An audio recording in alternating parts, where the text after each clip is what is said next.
大家好啊，欢迎大家来收看本期视频。本期给大家出一个装机视频啊，这个左上摆的就是我这个618的成果，各位感觉如何呢？我们先从显卡讲起吧，因为我感觉显卡是最难买的啊。当然，我想就是说，如果我能买到这个显卡，我就装机啊；如果买不到就算了，就不装了啊。那先说显卡买什么吧？为什么选5070？其实5070我认为是在我能承受范围的极限了啊，这个价格。这个我这个买的是电竞判客的5070，最便宜的5070，这个我买的是4200块钱啊。其实也考虑过5060钛，因为我主要是干两件事吧，一个是打游戏，可能占40%啊，剩下60%就是 AI 那些东西，比如说 AI 生图啊，是吧？AI 这个什么 AI 克隆语音呢，这种好玩的东西可以玩一玩。虽然5060钛16G 这个确实不错啊，而且便宜1000块钱，但是后来我去看了一下评测，我发现这个5070是在这个速度上是比5060钛要快不少啊。然后这个显存的差距呢，其实没有那么大，就是说5060钛能干的事5070也能干啊，5060钛干不了的事那5070也基本干不了。哎，我是不是说反了啊？我不管，就这样了啊。所以就买了这个5070啊，主要是它这个速度上面比5060钛要快很多啊。而且这个显卡不像10年前那会儿了，是吧？10年前我配了我的第一套主机，那个时候还是什么显卡？那个时候还是 GTX 660，我靠！然后4年之后就进化到了1060啊，那660和1060进步的空间是非常非常大的，是吧？但是现在不一样了，跟以前不一样啊，因为5070的话，我们想上一代40T显卡是什么时候发布的？2022年应该是，还是2023年？应该是2022年啊。你说当时即使买一个4070，到现在都是完全够用的，是吧？所以说这个显卡进步空间不大呢，就可以稍微咬牙是吧，上一个比较好的啊。所以5070是我能接受的极限了，5070钛就太贵了，5070钛已经干到6500块钱了，那我感觉差的有点大，说实话啊。所以就选了这个5070。然后5070还有第二点就是不好买的，就是因为它这个各个家的各个这个主流厂家的5070都很贵啊。你看我这是电竞判客，是一个非常非常应该说基本都没有名的品牌了，这个应该说是你要说是什么盖板或者什么别的，它我也认了啊。但是其他的主流牌子实在是太贵了，华硕、微星、技嘉那些是吧？我不知道技嘉有没有显卡，就华硕、微星太贵了啊。加上七彩虹也很贵啊，就感觉都没有下到我没见过这个4700以下的啊。那么买这个就买了吧啊，我感觉这个应该不会出太大问题，毕竟是这个天猫买的嘛，是吧？就还 OK。那么我们直接给拆开吧，好吧？我还没拆呢。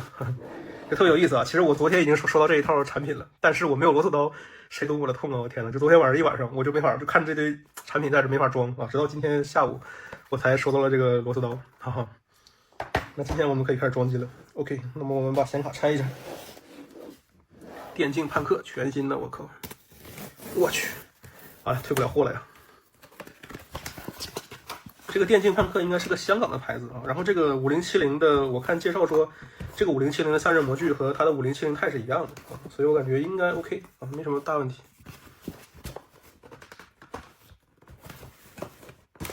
我操，好难拿呀这个！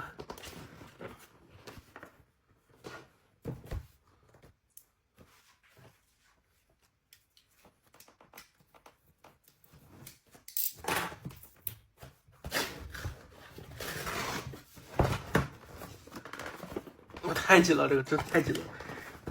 我操，终于拿住了。OK，看一眼电竞判客的5070怎么说？哎，纯扯淡！我去，这么大的盒子，这里是啥呀？之前留着吧，感觉会有点用。放一边吧，放这儿吧。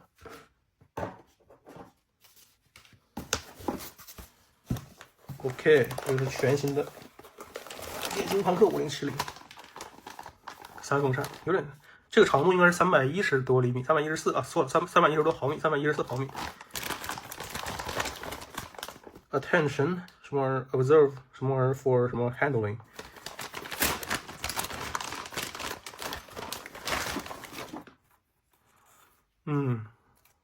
这还行吧，是吧？这个毕竟也不是什么特别高端的显卡，就这回事吧。膜撕一下呗，然后，哎我去，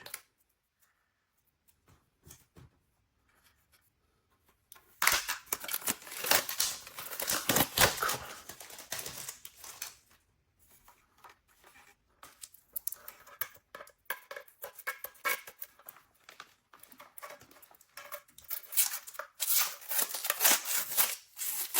我都好久没有装机了，我记得上一次装机可能还是7年之前。主要是我其实中间也买过这个主机，中间买的主机都是组装好的，因为这个确实不像以前了。以前我高考之后那会儿，我靠那是太馋了，真的非常想装机，但是现在越来越爱买成品了。我以前都是买笔记本和这个别人组装好的台式机，但是现在这个肯定要买这个。我看了一圈天猫上那些组装机的产品啊，那真的是太有点坑了，不能是太有点坑，就是太坑了啊！就同样的价格，它就只有这个显卡和 CPU 给你弄的这个好一点，剩下所有的组件全都是减配啊，就同样的价格，跟我自己买的价格，所以没办法，只能自己去 DIY 呀。这是啥东西？感觉是个调试用的接口还是啥？不太懂。OK， 这个金手指待会儿再撕吧。应该没啥问题啊，这东西还 OK。OK， 放一边吧，待会儿我们再去拆这个。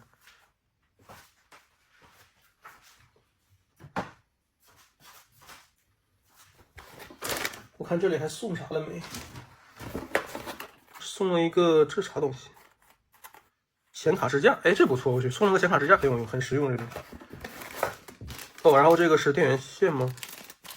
是转接用的电源线吗？不太懂。哦，确实是转接用的电源线，但是我买的电源是直接原生支持这个，这叫啥来着 ？PCIe 5.0，这个就用不到了应该。然后还送了。哦，那个是灯带哦，原来是控制 RGB 用的那个，刚刚我们说的那个接口，其实还是没了，这盒子就完全的 empty 了啊。OK， 我们来拆下一个，这盒子可以扔一边了。我的感觉，待会儿我出不去了，这个屋门都快堵住了。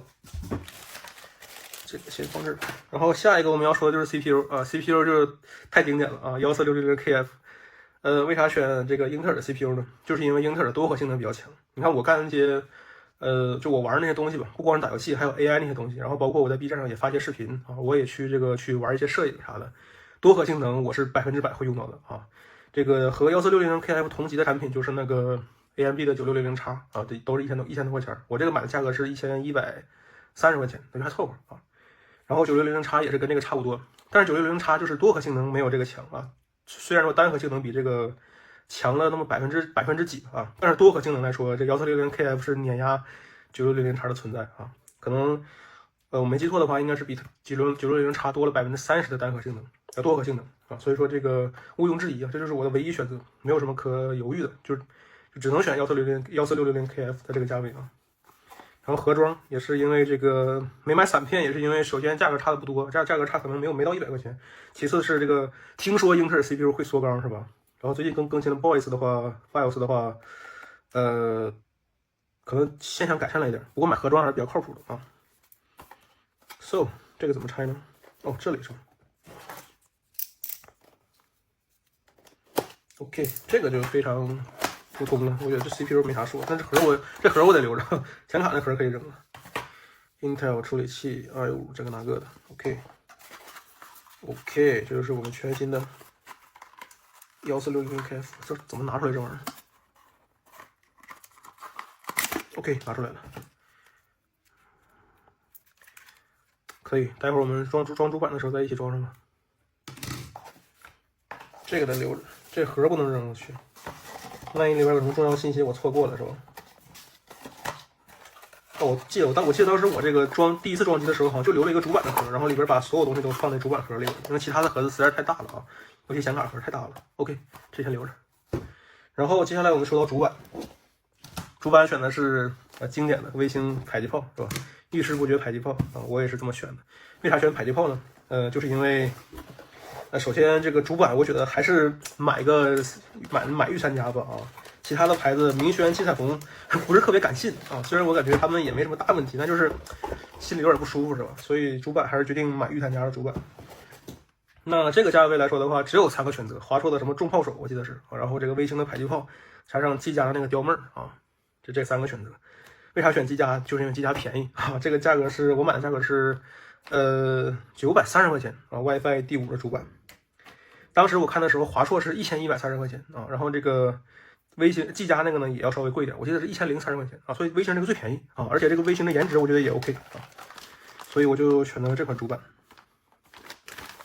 其实如果不看价格的话，我还是会选择华硕的啊，因为华硕那个确实我还是更信任华硕一点。但是没办法，华硕贵200块钱呢，是吧？这个200块钱也不少了，所以就选了微星这款主板。然后技嘉那个主板呢，我感觉有点过于抽象了啊！我记得技嘉那个主板就是雕妹儿这个地方是一个2次元 logo 是吧？我感觉不是所有的这个不是所有的 DIY 玩家都是喜欢2次元的吧？我不是那么喜欢啊，所以我觉得那个太抽象了啊，所以我还是买了这个，而且这个也最便宜是吧？非常经典的技嘉我说错了，微星迫击炮 ，OK。就放这儿吧，待会儿就可以直接装了。然后我们要提到的是这个内存条啊，内存，我觉得我非常 lucky 啊，非常幸运，我靠，买了一套这个是什么？阿斯加德的一个非常，应该说在这个参数党看来是非常非常垃圾的内存。这个是就是你听它的价格你就知道了，48G DDR5，5600兆赫兹的5600的频率，然后价格是560块钱，是不是非常非常离谱啊？就当时也是非常的，也不知道幸运还是不幸吧啊！当时我就刷京东，我刚好就刷到这个产品啊，然后我说这么便宜，那下单吧啊！下单之后就再也没有货了啊，直到今天它也没有货，非常神奇啊！放这边别把它砸着，我去。这就是内存啊，非常非常便宜，560块钱的 DDR5 48G 内存。我感觉应该没啥大问题，因为这内存这玩意儿随便无所谓，是吧？然后我看评测，这个至少能超到6600啊。然后这个装甲确实很垃圾啊，这塑料感非常强。不过它便宜啊，是不是？我们还能说啥呢？24GB 单条 DDR5 内存。OK。然后接下来我们要提到的是这个电源啊，电源就在这儿，一个750瓦的电源。其实电源呢，我倒不是特别懂，就是我只知道看几个东西，一个是这个，他写的这个东西嘛，一个是这个瓦数啊，这是肯定的了。然后就是这个什么有没有金牌认证，你还是什么白金认证啥的。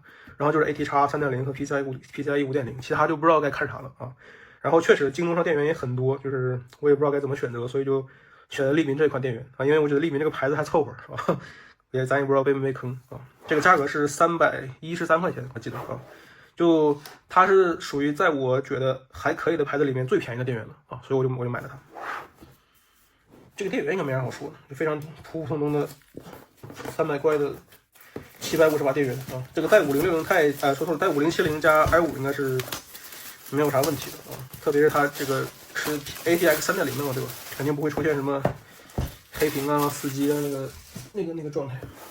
OK， 拆一下。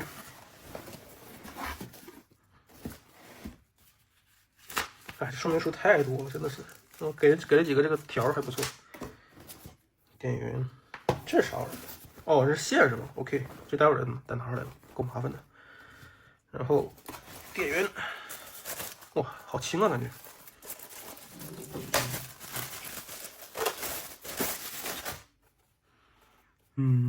确实很轻，我感觉。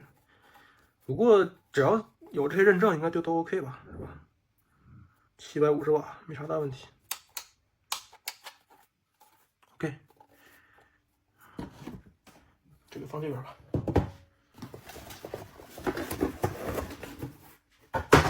我操！最后我们要说的就是散热了啊，散热还是选的利民的啊，这个 PA120非常经典的散热器。我感觉这个可能没啥可说的，就是太经典了。我看这个型号被买了好多次了，但其实我也是第一次买这个型号。那我们就直接开箱吧。哎呦，这是啥？风扇吗？还真不是风扇，这是各种配件，应该是。哦，可以。我靠，全英文的利民哦，不能，我就说不能。Please remove from protective sticker before install. OK， 这个压1451460跟 KF 应该是没啥问题吧？我也不是特别就是超频去使用。得，这个待会儿再拿吧，我这样展示有点不好弄。然后加上2个风扇，哇，这么大，我天哪 ！OK。这就是我们本次装机哦，我还少了个硬盘是吧？硬盘用的是我之前买的一个什么反响的那个 PCIe 4.0的硬盘啊，那个就不拿来展示了。这就是我们本次装机的全部内容了啊！显卡再拿来，显卡。哎，我 CPU 哪去了？我靠 ，CPU 呢？这儿。